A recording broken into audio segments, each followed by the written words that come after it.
I'll start it off by just saying I thank you guys for taking the time out of your busy schedules to to do this Q&A on behalf of Basketball Saskatchewan. I'll just introduce the two people who will be doing the interview. On my screen, the left, it would be Zach Hillis. He played on the U16 team last year, where they won silver at Western Canada Games, and Carter Millar, who's playing at U of R. Congrats, by the way, Carter, on your second team All-Star. Thanks. I was reading that about you. That's huge. Yeah, Congrats. that. And they will be taking the honor on interviewing Coach Steve Burrows, who coaches the men's basketball team. So you guys can start and go ahead. Okay, I'll take. Do you just want to alternate, Carter? I'll take the first one and then. Yeah, works for me. Okay. So the first one is why did you decide to become a coach? Well, what's the old saying? If you can't play anymore, then you have to start coaching. Isn't that how it goes? I was playing. I got hurt, I guess. That's probably the simplest question or answer. I was playing. I was a pretty average player, to tell you the truth, but I was playing university basketball, and I got hurt and still wanted to be involved in the game, and I wasn't going to be able to do it. You know, as I said, I was a pretty marginal player to start with, but when I got hurt, then I still wanted to be involved in the game, and I started to coach and start coaching in high school, and then eventually it ended up here, which is, you know, I'm not sure it was the end goal, I guess, but that's where it ended up. All right, Coach. So what age or circumstance made you start playing basketball? I actually started late, to tell you the truth. Like, it's probably in terms of the way things are done now, but I was probably started in high school, to tell you the truth, and I started to play then, and maybe shortly before, but not much. I was kind of in those days. I thought I was going to be a hockey player. That was my path. Was your dad a basketball guy, or? No, my mom and dad, I'm pretty sure they still don't know the rules, to tell you the truth. But, they come to the games. I think my dad's maybe knows the rules, or a little bit closer than my mom. I think they don't miss a game, but I'm not sure they know the rules. No, just out there. And I played hockey and basketball kind of right through until the point where someone told me that you had to pick, and then I guess at the time I probably was maybe somewhat better as a basketball player than I was a hockey player. And then, so usually how it goes. Eh? Yeah, I chose that one, and then here we are. So when would you say you fell in love with the big game of basketball? Pretty much immediately, I think. Like, I liked it. It was, I probably started to do it maybe because, you know, it was something that my friends were doing, and it was kind of that thing. It became a social thing, but then it also became, which I think is great about the game of basketball, is that you can do it by yourself too, right? You don't have to have a whole bunch of people there, and you don't have to have, you know, somebody else there. You can put time in with, you know, by yourself and play the game. And if you're willing to do that, and I think it was just something that, you know, it happened pretty quickly for me.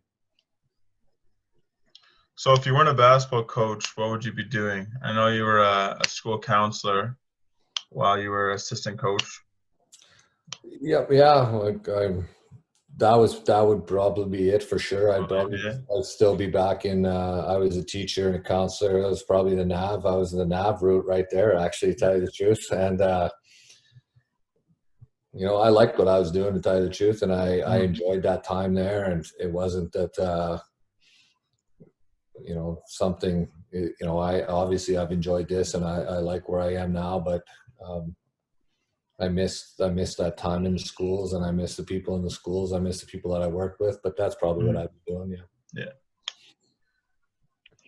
So what is one thing that you would say is different from the time when you played? I played like 100 years ago, so that's a lot of things different.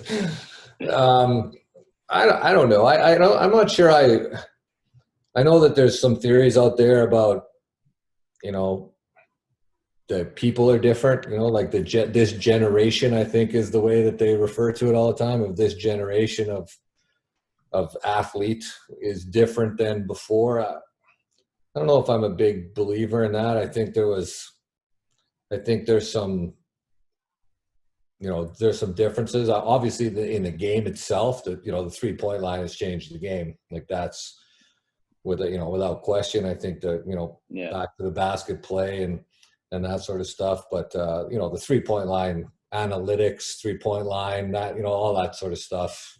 Analytics didn't exist. They do now. People obviously are paying attention to that, and you have to. But I think the 3-point line is the simplest answer to that.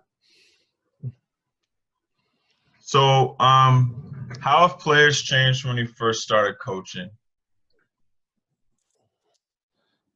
Like considering like coachability, things along those lines. I think as I said, I just touched on a little bit. I'm not sure. I think there was probably, people that you maybe that go about it, say that air quotations, that kind of went about it in the right way back then and do now too. But I think the biggest difference right now is I think that whether it's social media or whatever it might be, but I think people, athletes, players have more people in their ear right now. Yeah. And sometimes that can be positive, and sometimes I think it can be negative. And it's I think sometimes hard to figure out maybe who to listen to. And if you're getting the advice or maybe being set down the right path or a path that might be better for somebody else, and maybe it isn't the best for you. And I think that is that's made it difficult, I think, at times for people that are starting out, and maybe not even just starting, but just as to exactly how to go about it. I think that's changed a lot. So what type of player do you like to coach or to watch play, and why? I like players that are willing to be coached. And the great ones want to be coached. The great ones always want to be coached. And, Carter, I'll speak about him like he's not in the room, so to speak. But, Carter was an all-star and he had a great year, but there's times that we might disagree, and there's times that we will argue. There's times that we will, yell at each other. Maybe not at each other. Maybe it's just one way. Maybe it's just me yelling at him.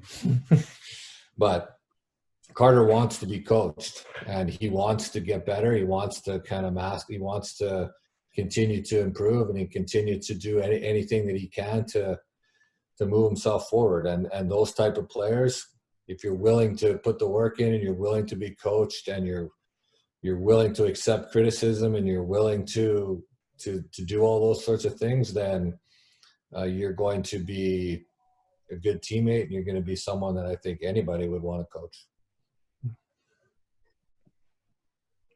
All right. So what is your favorite part of the game to coach? But you probably know. Well, you do know. I'm a defensive guy, and I'm probably, I like that side of the basketball because I think there's maybe more rules, I guess, sort of thing on that side of the basketball. Where on the other side of the basketball, I think you have to allow for some freedom and some flexibility, and to allow people to be creative and do the things that their skill set allows them to do. Where, I think on the defensive side of the ball, you can be, a little bit more rule-based, a little bit more structured, a little bit more disciplined in terms of how you want to attack and how you want to structure your team, and how you're going to do some things there to allow your team to be successful.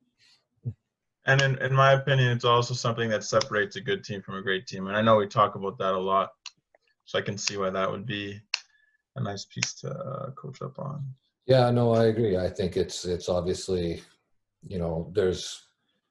I think players, and to go, I guess we're going backwards a little bit, but I think there's the skill set of players right now is continually evolving, and they're continuing to improve and continuing to get better. So it's created a lot of different challenges in terms of how teams are going to defend and how teams are going to guard and how you're going to take the 3-point line away. We referenced that already, and that's continuing to,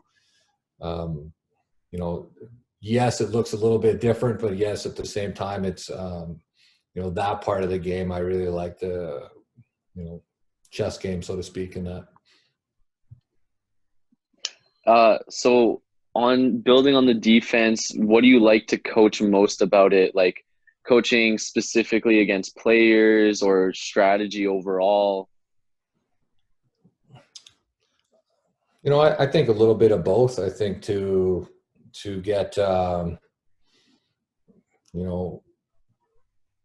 how to take away somebody's, strength as a basketball player is obviously something that you try to do defensively, but then at the same time, having some belief in what it is that you're doing systematically for, in terms of it's very difficult to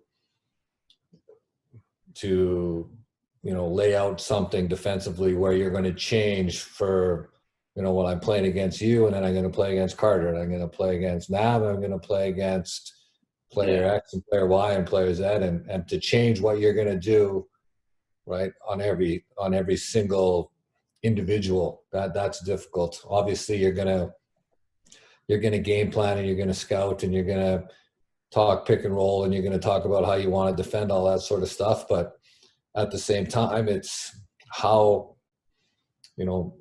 it's adjustment to what it is that you're going to see, and lots of the stuff that that I like and I've been told, and it's just, I guess, different philosophies, but it's, if I'm coaching against, Nav as an example, we're going to go into the game with a game plan, and then he's going to adjust. He's going to adjust to what he sees, and then we have to adjust to his adjustment. Yeah. If we can continue to do that, and continue to kind of, use what we have in place, and then continue to adjust in terms of, what it is that we're seeing and what it is that we're doing, we have a better chance to be successful as the game goes along and as our season goes along. So I think this is important because I know a lot of people involved in Basketball Sask are looking to play, at the next level, whether it be college, university, whatever the case may be. But so what do you look for in players that you're actively recruiting? Well, I think we touched on already you have to be willing to be coached and be willing to be coachable. But especially now, I think a type of player, and it's important for us at our level, and it's important. Honestly, I think I coached high school for a long time. I coached club, and I think almost every coach would say the same thing. But somebody that knows their role and what it is that their strength is, and be willing to do that role with pride, be willing to do whatever that role was with, maximum effort, maximum ability, but then, and take great pride in the fact that if they do that, whether it's scoring the basketball, whether it's rebounding the basketball, whether it's guarding somebody, whether it's being someone on the bench that might not be stepping on the floor, but has a job to do there, and that those things and those specific things are going to help our team win basketball games. And those type of players, there's a lot of players that are good players that don't understand what it is that they can bring, and with a misconception maybe of what they think that they can bring.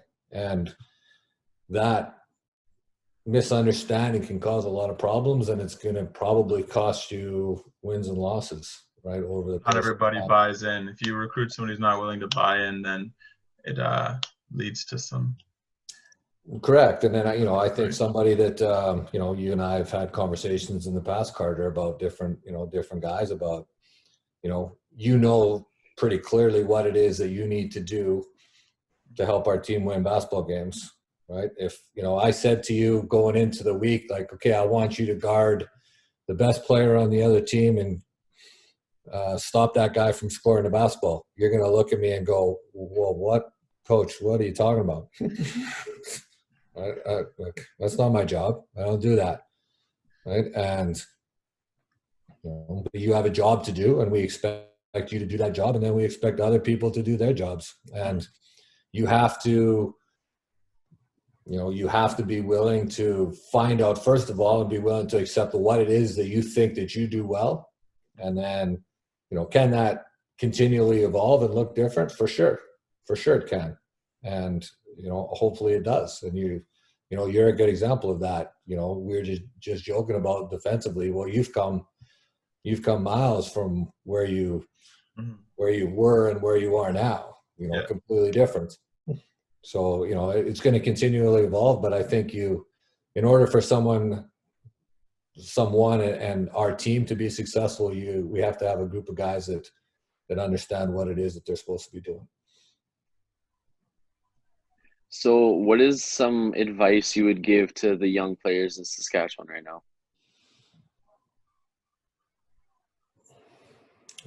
Well, again, I'm going to probably repeat myself here, but I think there's a lot of, to me, I'll just use the expression, there's a lot of noise out there, and there's a lot of different options and a lot of different paths of which you can go down the road in the game of basketball. And you have, the opportunities now that exist for people to play basketball is off the charts. There is way more opportunities. You asked about me, like back in my day, I didn't have any of this stuff like this. There's a zillion club teams now. There is Basketball Saskatchewan. There is like this and this and this and this and this. And then you're going to have a bunch of people in your ear telling you this and this and this and this. And find the path that's going to, hopefully you can find the right people that are listening. And we have we got a lot of wonderful people in our province that do a great job in terms of leading and coaching the game of basketball. And if you can, listen to those people and continue to work on your craft and do that and not get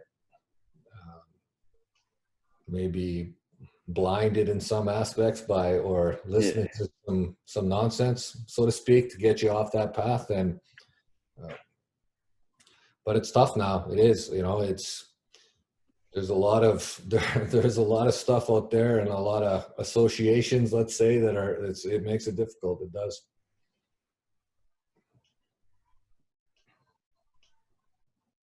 I think the next couple are more for you to ask, Zach, because they're kind of about the team. Just answer them, Carter. Yeah, that's true. They all are kind of. So how would you? You want me to answer them? Yeah, what's the answer? You tell me. What's the question, Zaggy? So what is how would you? You got it, Zach. How would you describe your coaching philosophy in 3 words? Oh, that's a tough one. Carter, you got the answer? I don't think we've that one. I have the next one about preparation and all that. Oh yeah, you know all about that. In no particular order, I would say respect, competition, laughter. Gotta have a little bit of fun. I think you do. I think competition, I think that speaks for itself. And everything that we try to do and everything that,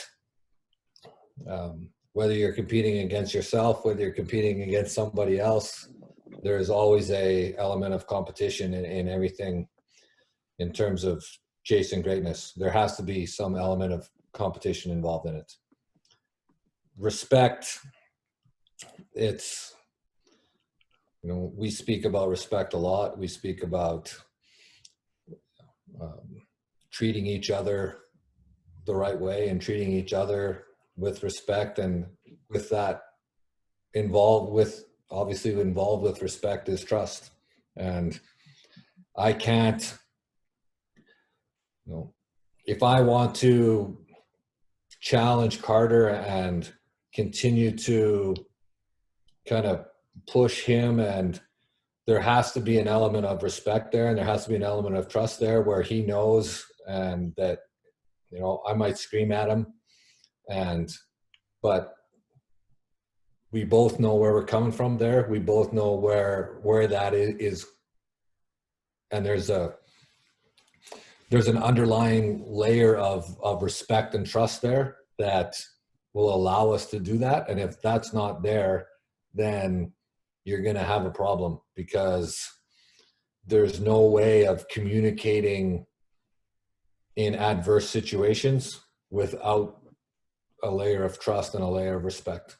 And you have to, I think, as I said, I think one of the hardest things as you start to coach, and one of the hardest things as you continue to do it, is that you try to perhaps take on, I watch this guy on TV, and I watch this guy play, and I watch this guy coach, and I watch this, and I listen to him. And then you try to be all of these people, and you try to take all of those things, and it's not, and you can take ideas and you can take all those sorts of things, but you have to be who you are.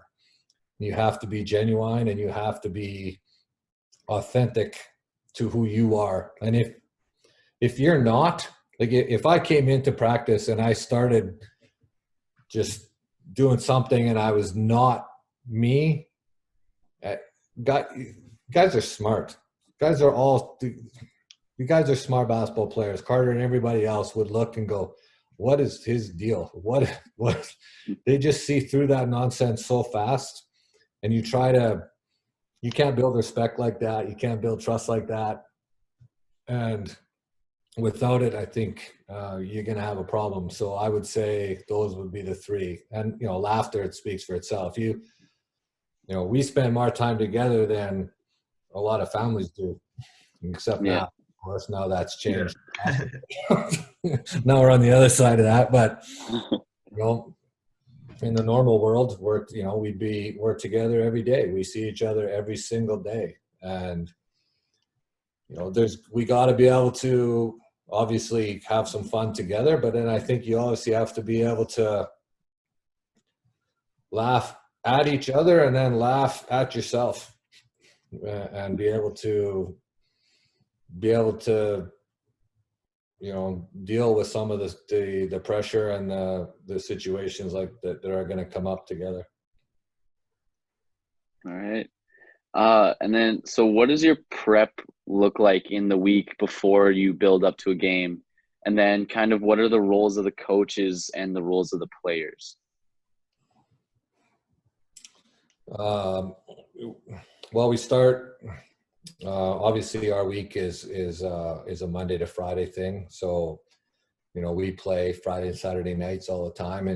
And the challenge in Canada West, which is a little bit different than where NAB was in Ontario, was that we play the same team back to back on Friday and Saturday. So that there's some good things in that, and there's some challenges in that too. So, we start the week with usually going back to where from video from the last weekend on usually Saturday night. We probably watch Friday, but if there's any kind of themes that from that last weekend that we need to look at and talk about, we'll deal with us first on Monday.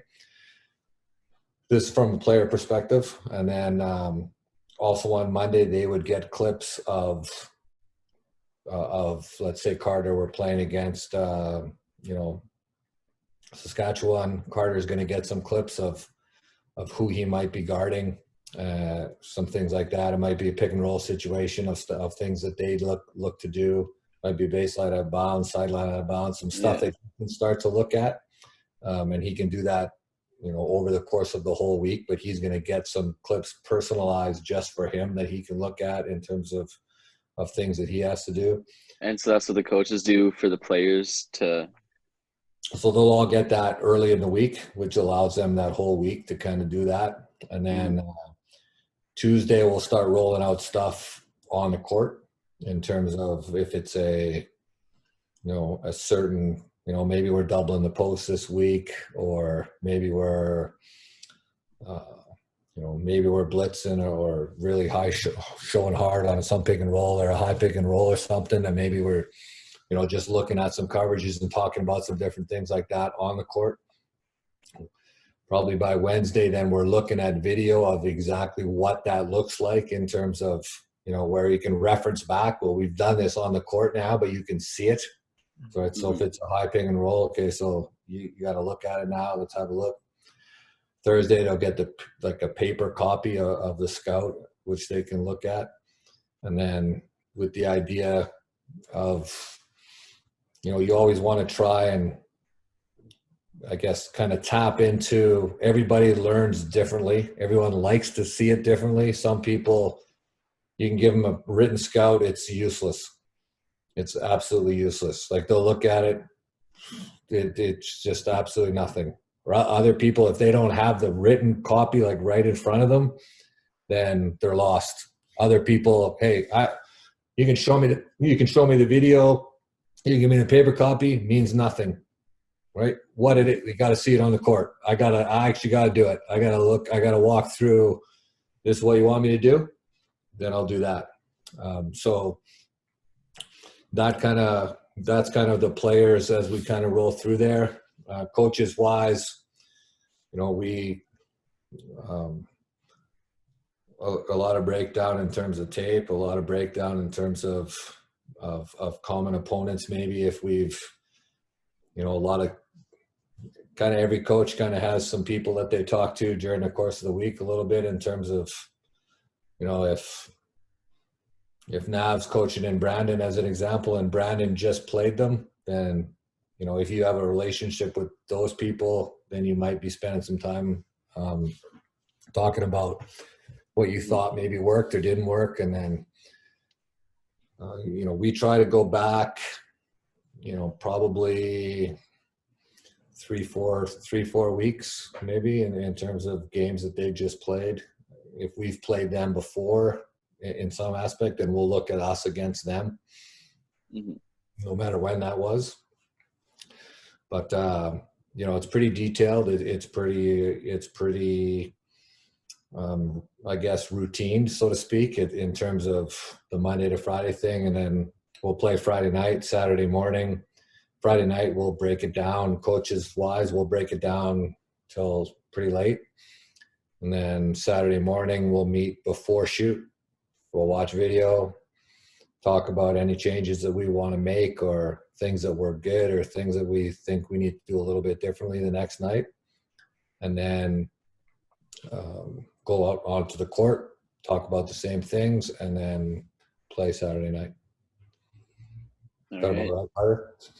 Yeah, sounds about right. And the one thing I've noticed is there's a huge difference between Friday and Saturday. Like, Friday is generally a very different game than what Saturday is because you played them already and you know exactly the looks that you want, and you kind of have an idea of what they might be looking for as well. So Saturday morning is generally a heavy day for preparing for Saturday night, just because you've already played them the previous night. I think you get a little bit of a, if you won Friday night, yeah, then you're gonna get you typically get a better effort from the next. No one wants to lose twice in a row, so you got that going, and then gonna go back to what we talked about before. They're gonna make adjustments. So if something that we were doing, really worked well, maybe we switched and went zone or something, and that really worked, then you probably have to expect that they've made some adjustments and plan for that. So then what's our adjustment to their adjustment going to be when we start to roll on Saturday night? So, and then if you lost, then obviously you hope that, maybe if it was, I was, fortunate this year. I don't think that we, there was a couple I can think of off the top of my head that were, maybe effort-based things, but there wasn't a whole bunch of those where I would say like, hey, we got beat because, we just got outworked. Yeah. And, there wasn't a whole bunch of those. Sometimes if you're in those ones, like throw the tape out, it doesn't matter. They worked way harder than us. They got every loose ball. They got every rebound. Well, you can watch it if you want. You're not really going to learn much from it. I can tell you why we lost. So there you go. So let's not do that. And let's see if we can fix that issue first and then worry about X's and O's after. There's some degree of, we have to be, our work ethic has to be in the right place to start with. Yeah. And then, so what other goals do you have throughout your season other than just winning throughout the year? Well, that's the big one. That's the main thing. But well, I think you have, obviously, there's some things from an individual standpoint that that each of these guys has. That's the nice thing about basketball. Obviously it's a team game. It's an ultimate. You gotta have 5 guys, but within that element of 5, there's Carter has individual goals, and every guy on the team does. So, and again, how you piecing that together in terms of allowing them to chase what it is that they want to do, but making sure that you're maximizing the success that you can have as a team as they do that at the same time. So, we have some kind of consistent evaluation in terms of where we're at during the year, and if we're happy with where we're at during the year, and there'll probably be multiple checkpoints along the way, not just if we've won 4 games in a row as an example, well, that's great, but maybe we want to do a couple things better along that path. If we've lost those 4 games and we're maybe we played I think this year we played Alberta, and oh man, I can't even remember who we played before that. But I think we played Sask, then Alberta.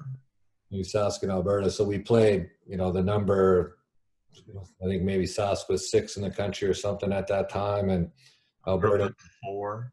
Yeah, 4 or 5. 3 or 4. So, and we played all 4 of those games to the point where we legitimately could have won all 4. And I think we lost in double overtime to Alberta. We lost at the buzzer to Alberta. Yeah. Lost in overtime to Sask, and then we walloped Sask the second night. But so if you're looking at wins and losses in terms of the 1 and 3, we're not that happy. And yet at the same time, we're pretty happy in terms of when we look back at that particular segment of our year, like that we were doing a lot of good things, and we wanted to make sure that if we could continue to do those, that we thought that the wins and the losses would start to take care of itself. But so there's a little bit of kind of consistent checklists along the way. But it's university basketball. We're winning or losing. So yeah, you got always main thing is to win. Yep. Yeah. All right, so I believe this is the last question. So you've coached both men's and women's at the university level, and I'm pretty sure at the high school level. So what are some of the differences between coaching university female and male basketball players, in your opinion? You coach girls now? Have you ever coached females? I was on mute, I think. Yeah, I coached them once. Not like minor, like probably U12. Yeah. You coached females, Carter. Yeah, my sister's team, grade 9. It was mostly my dad coaching, though. I didn't coach girls in high school. I was all boys in high school, and then Dave actually asked me to help him with a team, and the plan was we're going to do it for 2 years, and then the second year was going to be the nationals were in Regina. So that was kind of the whole idea, was that I would help him for 2 years. The first year was just kind of to get to kind of know what was happening, and then went to nationals that year in Saskatoon. Then we went to nationals. We lost the national final in Regina. Yeah. When it was going pretty good, so then we said, okay, well, we should probably just keep this rolling. Yeah. So then we did it. We ended up doing it for, I think we did it together for 5 years. And we were in nationals every year. We won the West. So we had a pretty good run. I would say probably well, there's a few differences I would think, but you know, generally I would say females they tend to be more coachable. They're not quite as set in terms of, you know, they're more willing to do things a different way. I think guys for the most part are a little bit more stubborn and set in their ways, and in terms of, hey, this is the way that I do this. This is the way that I've always done this. So you can tell me this is what you think I should do, but I'm probably not going to do it anyway. So I think that I think females are a little bit I think they're a little bit harder in terms of the way that they take criticism. They take criticism a lot more personally than you know, like I'll use Carter as an example, and he knows, like, if I was to yell at and scream at some of the girls the way that I've screamed at Carter in the past, like, oh my goodness, like, it wouldn't go well. They take that and they internalize that, and they take that very personal, and it's really not, as we all know, right? It's not a personal attack. It's not a, you know, sometimes it's, you know, the player certainly doesn't deserve it sometimes, and sometimes they do, but it's not, right? Yeah. And it's sometimes you can be, I remember a few times you're talking to somebody, you know, on the girls team, you're kind of like, you can tell something's wrong, and you're like, you know, hey, what's going on? What's the matter? And they said, well, I'm still mad at Zach from, you know, you're like, well, that happened like 2 months ago. You know, guys can get in a fight at practice and be swinging punches, and then like 10 minutes after that, they're like laughing in the team room. So, you know, it rolls off them a little bit differently. So, but, you know, there's a lot of great, there's been a lot of great female basketball players at the U of R, and they've had a great run there. So, you know, and then, you know, I've been fortunate there's been a lot of great male basketball players too. So, you know, there's certainly no one way or, you know, this way or that way, but you know, there's a couple differences anyway. For sure. All right. I think that's all the questions. So just like to say thanks to Carter and Steve for doing the Q&A with us, and that's it. Thanks, Steve. Thanks, Zach. Thanks, Nav. Thank you, guys. On behalf of Basketball Saskatchewan, just want to thank you guys for coming out. We'll see you guys soon, hopefully. Sounds good. Take care, you guys. All right, take care. Thanks, guys. Take it.